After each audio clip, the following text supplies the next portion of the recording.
Okay, in this video I want to show you how to solve this trig identity. It's tan squared x plus 1 equals to secant squared x. So, as you see here, the left-hand side of this equation looks a little bit more complicated than the right-hand side. So we always say that we need to start with the more complicated side. So then I want to change it to sine and cosine. So tan, as we know, it's the ratio of sine over cosine. So I write it like that.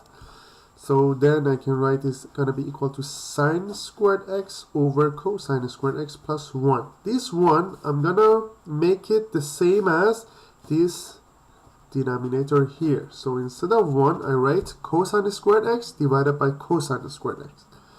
Then I will have a common denominator. I just add the numerators. So sine squared x plus cosine squared x always equals to 1.